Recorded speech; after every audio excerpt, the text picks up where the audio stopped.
เหมยซุงค่ะเหมยซุงพี่ๆน้องๆผู้ปันแห้งเขาใส่หมอหอมกุ๊กกอกค่ะเมื่อได้เป็นวันที่5เดือนธันวาคมปี2025ในตอนรายการเฮาค่ะตอนได้เดียวเนาะพี่น้องค่ะมารับถมด้วยข่าวง่าวเกี่ยวกับเรื่องการวานการเมืองที่ในเมืองใต้อีกหนึ่งในคันเนาะศึกใต้ SPP และศึกเกากลาง MNDAA เทียมเอ็นแห้งไผมันเข่งแข่งกันว่าอยู่ว่าไหนคะอ้อวายเสศึกใต้ SPP SSA และศึกเกากลาง MNDAA เป็นปังตึกกันตีเอิงหางหน้าจะเว้งลาซิลเบิ่งใต้ปอดของนั่นเหี่ยวเสย่ำพ้องต่อเหลียวตับศึกตั้ง2ฝ่ายเทียมเอ็นแห้งตึกเคียงๆต่อกันว่าอยู่ว่าจังไหนป่นมาเมื่อวันที่1เดือนธันวาคมปี2025นั้นตับศึกใต้ SPP SSA และตับศึกเกากลาง MNDAA เข้าไล่เป็นปางตึกกันหน้าตั้งตกดีเดออกวานหน้าหลายนั่นเสียก็แต่นั่นมาเลยมีลองเคียงแข่งต่อกันว่าอยู่ว่าจังไหนก้นปื้นตีข่าวลาในตีสื่อข่าวทีวีปีว่าย่ำพ้องตัวเหลียวตั้ง2ตับซึกเทียมเอ็นแห้งไว้อยู่ฝ่ายซึกใต้กอเทียมเอ็นแห้งตีวานเฮิรนหล่อนซึกเกากลางเขาในกอเทียมแห้งไว้ตีวานห่างหน้าไว้อยู่ในเยาเมื่อเลือนป่นมานั้นซึกใต้ SPP และซึกเกากลางมีลองหิมนาลินกันตีวานน้ำมาจะเว้นสีปอดและมีลองเคียงแข่งต่อกันมาเจเมื่อนั้นเสียก็ย่ำพ้องตัวเหลียวก็ตับซึกเกากลางใจให้ซึกใต้ SPP ถอยตีวานห่างหน้าจะเป้งลาซิลสีเหย้าเขาปักดับเขาไว้และดับศึกใต้ SVP เขาไล่ถอยออกกว่าถึงดีวานเฮิรนล้อนว่าเฮ็ดจังหนังไหนวานเฮิรนล้อนในมีในเอิงหางหน้าวานในเซตาเป็นวานอันมีเนอร้อยวานหางหน้าซ้ำในมีตีตีนร้อยในยาวก้นวานเขาลาดว่าเพราะว่าดับศึกใต้นุงโคโยโยนุงหนังก้นวานเสลงมาซื้อข้าวนำตั้งกินจ้อมตีนร้อยเพราะว่าเนี่ยจึงซึกเกากลางเขาซ้ำอำเกียกเฮ็ดนั่นเสียวก็ไล่ม่อแม่กันวันเขาปึดยื้อกันนั่นก็ตับซึกใต้22ก่อลัดคามเก็กเตเลยว่าหางหน้าสีลัดคามเก็กหางหน้าสีอ่านลงกว่าดีวานหนองม้อนเผอโคดนั้นยาวไหนตับซึกเกากลางเขาออกมาดีในวานเสียวก็มาแจ็ดทัดเขากำเหลียวเนี่ยค่ะก้นส่งข่าวซึกใต้ SPP ลัดเนดีซึกข่าวทีวีปีว่า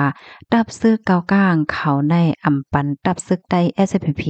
ลัดคำตั้งเกกวานหางนะอันเขาก้มกำไว้นั่นแค่ให้กว่าตั้งเทินเอาเฮ็ดนันเสียก็ซึกเกากลางจอมฝ่ายหลังแล2ฝ่ายไล่มีลองปึดยื้อกันว่าเฮ็ดไหนสืบลาดในเที่ยงว่าซึก SPP ก็ไล่ทำกว่าดีเจ้าหารอันมีดีวานเฮิรนร้อนนั่นเสียก็ลาดว่า ให้ปอกมือขึ้นเฮ็ดจังไหนเฮแลกำนันเนี่ยก็ปอกมือขึ้นก้วยกะว่าซึกเกากลางเขาซ้ำมาจ้อมตั้งหลังแลจังไรมีลองปึดยื้อกันฝ่ายซึกเกากลางรู้เซมกว่า8ก็สืบนั่นในซึก SPP ก็ขึ้นปอกมือตี100เพราะว่าขึ้นลงมาเนี่ยเขาเนี่ยก็ซ้ำขึ้นปึดยื้อขึ้นย่ำพ้องตัวเหลียวแต่ก็ปางตึกเย็นไว้อยู่ว่าจังไหนคะอ๋อว่าน้องหมอนในมีเนอเส้นตั้งลงลาเซียวสีปอสี เป็นเอิ่งอันหนึ่งว่าจังไหนค่ะย้อนเพราะว่าปางตึกเสียวแลในก้นวานหน้าหลายวานหางหน้าวานเฮิรนร้อนวานก้องก่อเขาไลแวปางไลเวปลายเพไว้ว่าเฮ็ดจังไหนย้อนแห้งเต็กเมืองแขเสรับซึกเกากลางเขาไล่ถอยออกปันซึกมานที่ในเว้งลาเซียวเมื่อวันที่21เดือนธันวาคมปี2025นั่นสิ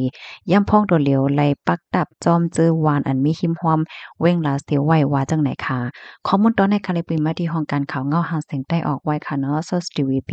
ว่าเฮ็ดจังไหนค่ะอ๋อข่าวเงาโคได้ก็เรียกว่าเป็นข่าวเงาดีก้นตั้งนำตั้งหลายค่ะเนาะเปิ้นไหนก็ปักตาไปด้วยอยู่ในค่ะอ๋อเงาลายเดสือเป็นกว่าจึงหือในเฮาค่ะในก็ไปด้วยกว่าเที่ยงว่าเฮ็ดจังไหนค่ะเนาะ เมื่อป่นมา2-3วันในที่เฮาคาไล่เลียบเฮียนเกี่ยวกับโลยลองจึงเบิ่งในอาเซียนนั่นค่ะนะพี่น้องค่ะจองฟังแม่นก่อมหัวค่ะที่อันเปิ้นไล่เตรียมไว้เกี่ยวกับโลยลองก้นอันมีไว้ที่ในเมืองคมตมในค่ะนะก้นอันอยู่สร้างเศร้าดำเนินเสเปิ้นที่ในเมืองคมตมหมายที่1เนี่ยก็เป็นก้นมารค่ะเนาะหมายที่2เนี่ยก็เขาเตรียมไว้ว่าเป็นก้นไตเฮ็ดจังได๋ค่ะอ่อนนะ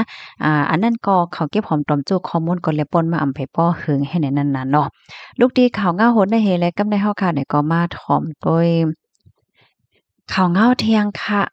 พี่น้องค่ะหันถึงจึงหือเนี่ยก็เตรียมมาหลายค่ะได้มาอ่านตั้งหันถึงพี่น้องเฮาค่ะเนาะในก็ในข่าวตั้ง2เดือนค่ะเมื่อวานฝ่ายออก น้องฝ่ายคนย่าหมักลงยืดใส่71ปอกว่าจังไหนคะอ๋อจ้อมหนังจุ้มสุนเลยสุนเป็นทุ่งหนอง5ยาเปิ้นผาไว้ว่าในเหลินทนที่4แลเหลินทนที่5ปี2025นั่นก้อยขนาดตับซึกมันแลตับซึกปิตุจิตปะโอ PNO เขายื้อหมักลงโตกเอาเครื่องมินมาปล่อยหมักใส่เอา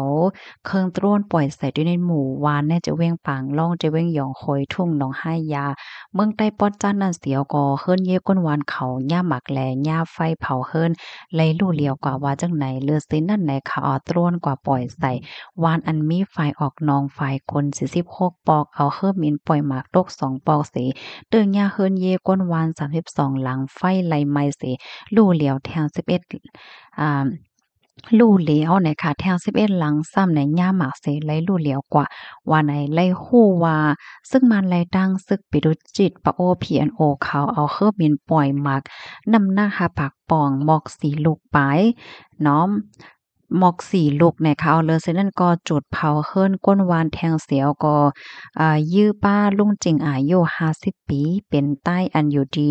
วานจางจ้อยนั่นเฮ็ดจังไหนค่ะป่นว่าเมื่อวันที่3เดือนธันวาคมปี2025นั่นก็ซึ่งมันรายตั้งซึกปิตุจิตปะโอ PNO เอาเอ็นแห้งตั้งนำโทซึกเขาที่ในวานอันมีฝ่ายออกนองฝ่ายคนแลก้นวานในวาน2วันนั้นเลยปลายเพศตั้งวานว่าเฮ็ดจังไหนค่ะอ๋อค่ะกำในเฮาค่ะมาด้วยแทงตอนหนึ่งอีกหนึ่งคันนะแล้วก็อยู่ตั้งปอตอนอันนั้นก้อยหนังเก่าค่ะเนาะที่เมืองใต้ที่ฝ่ายขนเฮ็ดจังไหนคะนะไฟไหม้ไฟไหม้เฮิรนก้นวานเฮ็ดจังไหนคะซึ่งมานเอาเอ็นแห้งตั้งนำค่ะเนาะโทษซึกเขาดีฝ่ายออกฝ่ายคนเผาป้าเฮิรนก้นวานเที่ยงให้แหน่เมื่อวันที่2เดือนธันวาคมที่6ปี2025แถวข้าวย่ำกลางใน8โมงนั้นขณะซึ่งมันแลซึกปิดดุจิตปะโอ PNO เขาเอาเอ็นแห้งหมอก1เหงในเสียวก็โทษซึกเขามาติในวันน่ะค่ะเพราะว่าถึงมาข้าวย่ำ4โมงนั้นในย้อนเอ็นแห้งอำงามกันเสียวก็ฝ่ายตับซึกลุกพื้นเขาไล่ถอยออกวันพลา หลอยตั้งหวานนำไม่กว่าว่าเหตุตับซึกลูกเพิ่นถอยออกยาวถึงมาเข้าย่ำหัวคำ4โมงครึ่งในก่อในตับซึกมันเขาในเขามาในวานพลาหลอยแลวานนำไม่เสเอาไฟจุดเผาเฮิรนก้นวานพลาหลอยอ่ำย่อม4หลัง